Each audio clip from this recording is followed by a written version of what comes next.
Flavio García es una figura clave en la renovación del arte en su país a partir de la década de los 70, etapa que se conoce como el resurgimiento del arte cubano. De ahí que la crítica lo considera como un artista paradigmático y uno de los principales pintores abstractos de Cuba. A finales de la década de los 70, el arte cubano vivió un momento clave. Se convirtió en un medio independiente, renovando su lenguaje y abriéndose al arte internacional. Básicamente a partir de finales de los 70 y toda la década del 80, yo me desempeñé como entre el año 81 y el 90 como profesor en el Instituto Superior de Arte de La Habana. Y eso fue el vehículo, fue muy importante, porque logramos, número uno, cambiar planes de estudio que eran un poco muy conservadores, con mucha influencia de la Academia Soviética en ese momento. Y entonces logramos ir poco a poco ir cambiando los planes de estudio. También logramos nuclear un grupo de profesores, bastante jóvenes todos. O sea, fueron una serie de condiciones. Los profesores, la posibilidad de hacer estos cambios en los planes de estudio, los alumnos, que dieron unos resultados magníficos, realmente. Y ¿hasta dónde llegó la renovación? Pues, o sea, no me tocaría a mí decirlo, ¿no?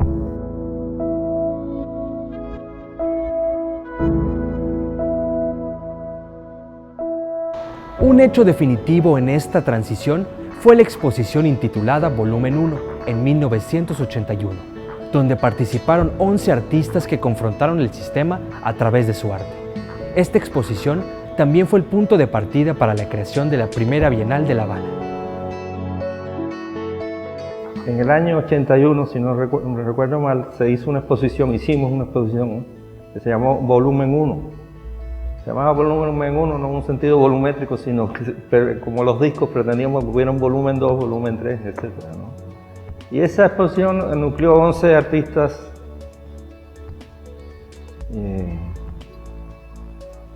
Yo era casi el mayor de ellos. Y esa exposición fue, digamos, la estampida, el disparo de lo que iba a suceder después en la plástica cubana, ¿no? Fue una exposición muy controversial en ese momento, pero que sí dejó una huella muy importante. Entonces, casi todos estábamos estudiando en el Instituto Superior de Arte, precisamente. Lo que pasa es que teníamos, en muchos casos, profesores soviéticos. O sea, hacíamos un tipo de obra que no tenía nada que ver con lo que estábamos estudiando en el Instituto Superior de Arte. Yo diría que estábamos empezando a minar un poco no solo la escena artística, sino incluso institucional. Se creó la primera Bienal de La Habana y las instituciones fueron bastante sabias en el sentido de que incorporaron a este grupo de jóvenes artistas a la escena, incluso internacional. O sea, la primera Bienal, o a partir de la primera Bienal, el arte cubano un poco se empieza a poner en el mapa internacional, ¿no? Sí estábamos conscientes de que estábamos empujando al muro, como se dice, ¿no? O sea, había una intención de llevar a cabo una actualización del arte cubano en relación con las tendencias internacionales, etc. Esto era muy controversial, porque había a nivel cultural de las instituciones, etc., había una noción de un nacionalismo muy estrecho. Sin lugar a dudas, una buena parte de los tópicos representativos de la renovación artística cubana lleva la huella de García.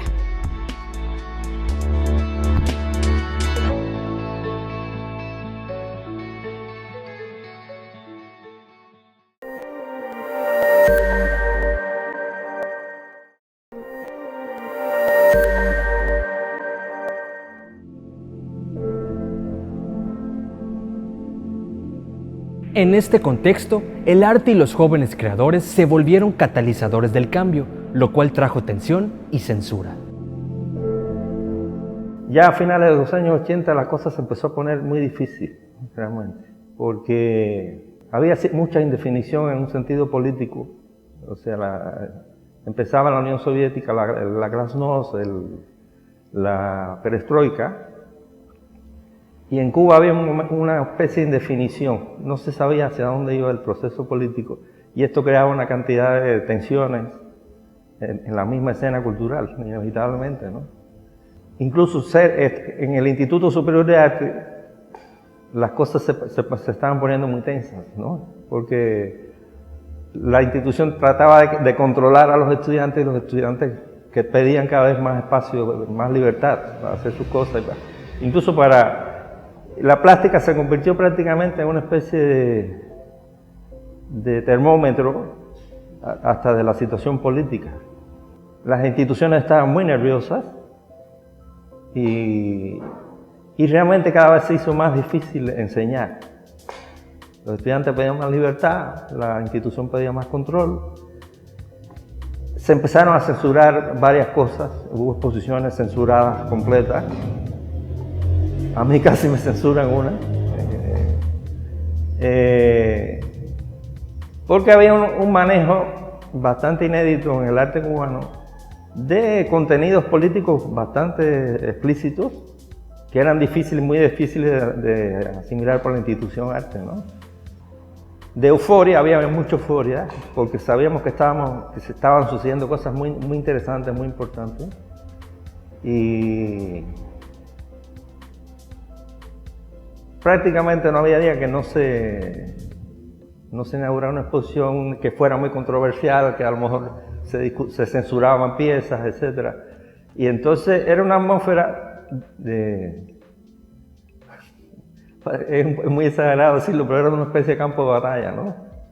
Y las discusiones con las instituciones y tratar de presentar nuevos proyectos o de colar nuevos proyectos que fueran aceptados, pues hacían que la escena fuera muy interesante, al final muy interesante.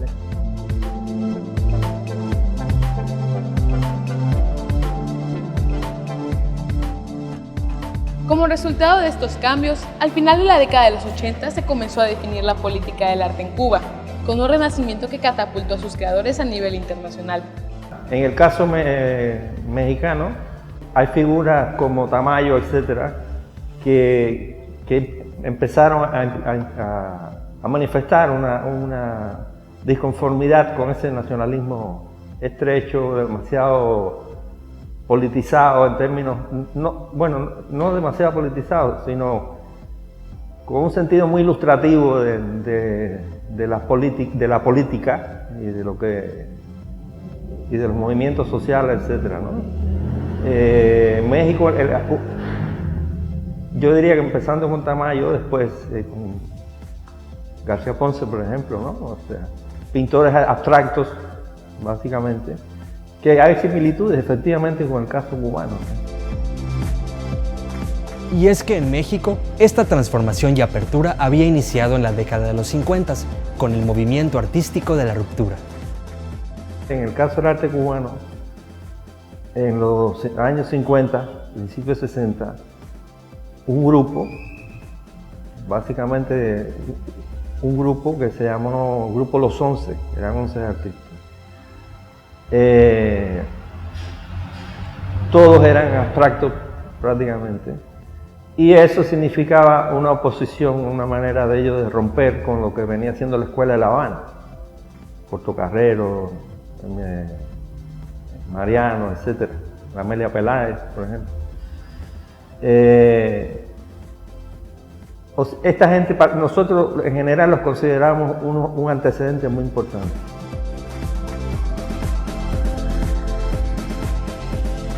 El arte, dice Flavio Garciandía, es un elemento de liberación para las personas. Es básicamente espiritual porque cuando se admira una obra que impacta, lo que se está recibiendo, sobre todo, es la libertad plena que consiguió el artista para producirla.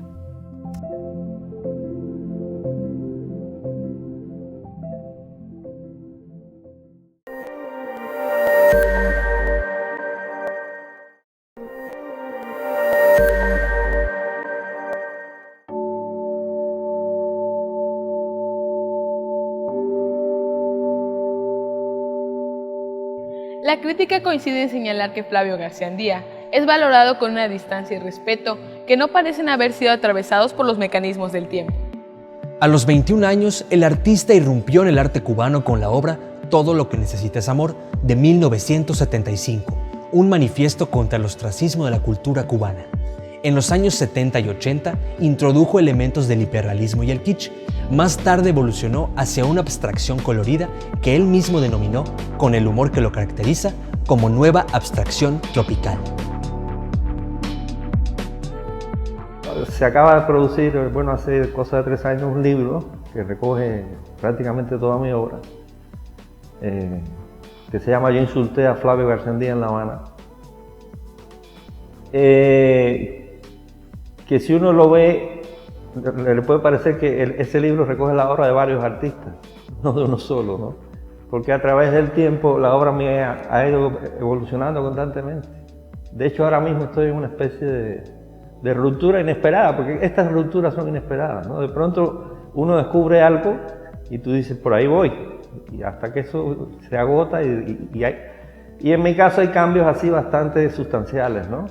De un periodo a otro. Claro, siempre hay una transición y este libro permite ver cómo mis intereses han ido cambiando, mi manera de ver las cosas han ido cambiando, ¿no?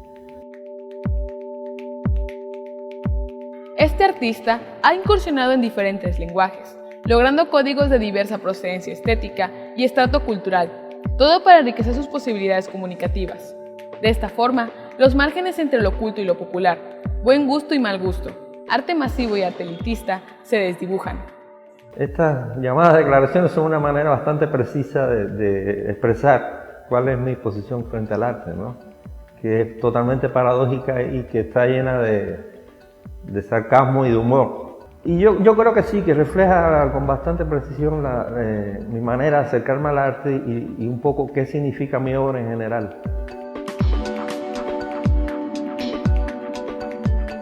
Estas declaraciones es un texto que reúne 31 derechos y 31 deberes del artista, que está presente en todos los lugares donde Garciandía exhibe sus obras.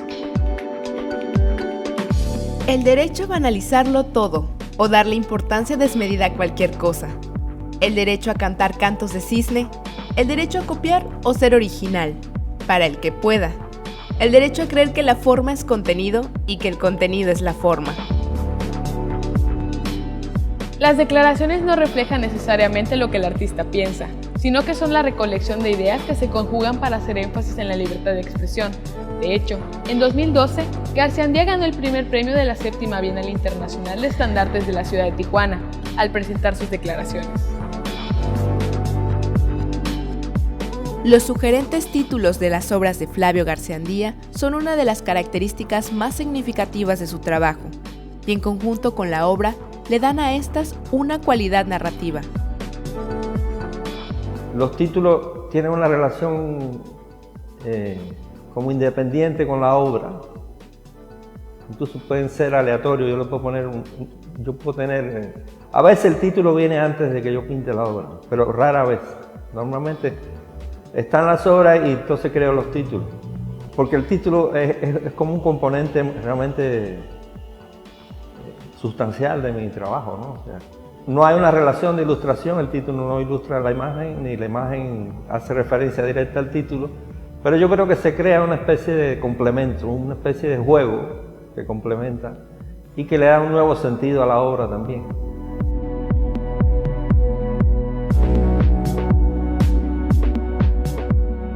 El autor ha dicho que si sus pinturas logran transmitir ese espíritu de libertad, de algo que no tiene más compromiso que con ellas mismas, está bien, porque ese es su deseo.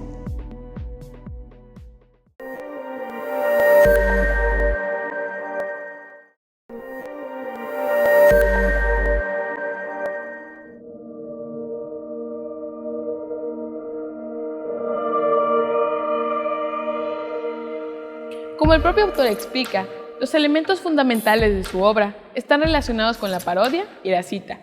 Además, casi toda su obra se constituye a partir de homenajes a otros artistas. Sin embargo, hay que entender que estos homenajes no son serios, pues el artista simula, refiere y trata de construir la definición de sí mismo como creador. El título de esta exposición que tenemos aquí también forma parte de... Quisiera ser Matisse, pero no se va a poder. Y yo creo que, hablando de esto, lamento mucho porque hay 9 obras en la exposición que no tienen título. Incluso a mí no me gusta denominarlas como sin título. Yo normalmente digo sin título todavía.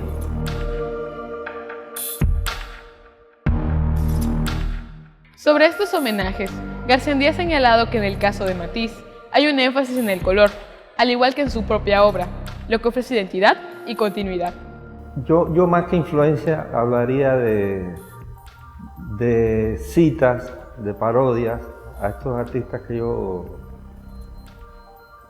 porque yo incluso he dicho en una entrevista, por ejemplo, que mi referencia a los expresionistas abstractos es muy oblicua, porque yo digo, ellos eran creyentes, yo no, yo solo estoy citando. O sea, por eso no me gustaría hablar de influencia, porque yo lo que estoy es tomando ciertos elementos y parodiándolos en cierta forma, ¿no? Claro, eso es, de todas maneras, yo creo que al final, como pintor, lo más importante es lograr el cuadro, ¿no? Que el cuadro funcione como cuadro, independientemente de todas las intenciones, de todos los nuevos contenidos que yo pueda agregar a través de los títulos, etcétera, ¿no? Y efectivamente hay títulos que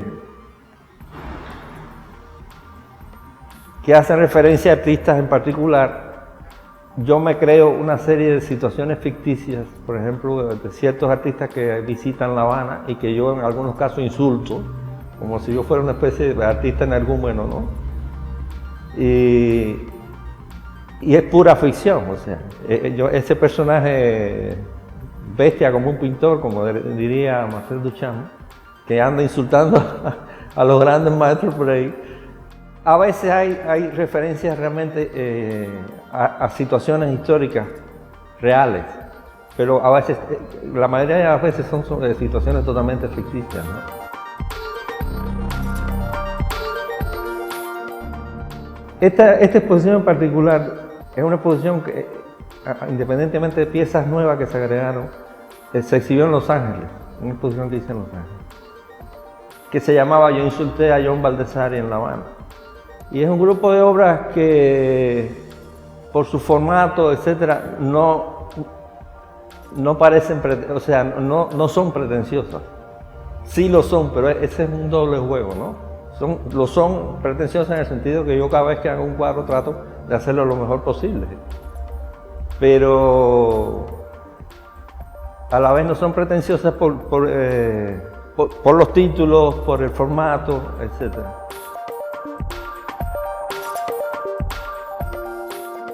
El color es un elemento, o sea, la palabra no es correcta, pero a nivel estilístico el color es casi el elemento principal en mi trabajo, ¿no? Sobre todo en los últimos años, ¿no?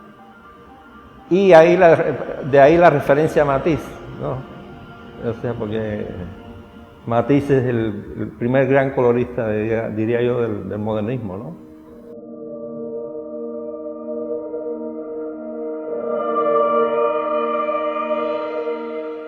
Con más de 40 años de trayectoria artística, se publicó el libro I Insulted Flavio Garciandía in Havana, un viaje retrospectivo a la trayectoria y la obra de este artista, considerado ya todo un mito y un paradigma.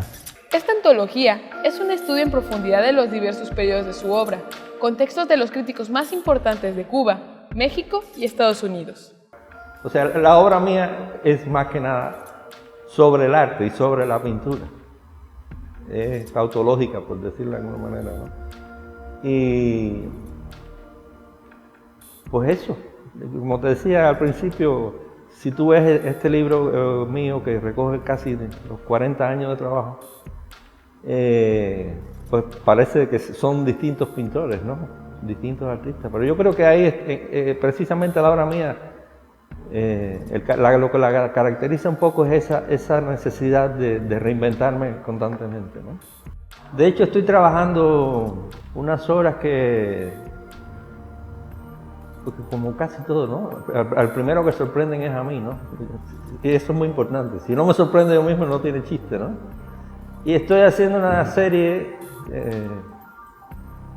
que está llena de referencias al surrealismo en particular.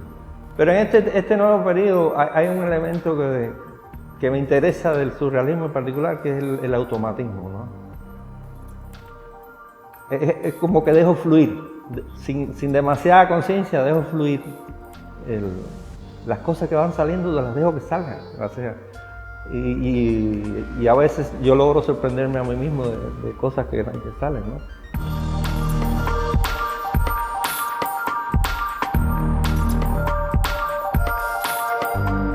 Flavio Garciandía es uno de los principales artistas de la plástica cubana, tanto en el campo de la creación como de la enseñanza artística.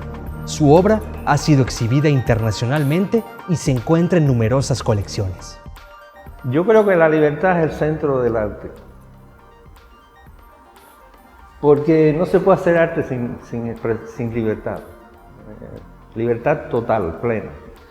Y una obra realmente no se logra si no transmite el espíritu de libertad con que fue hecha. Por eso el arte libera, porque tú ves que el artista gozó de esa libertad, la usó y te puede transmitir esa noción de libertad. Yo creo que eso es el centro prácticamente de todo el arte, incluso de todas las épocas realmente.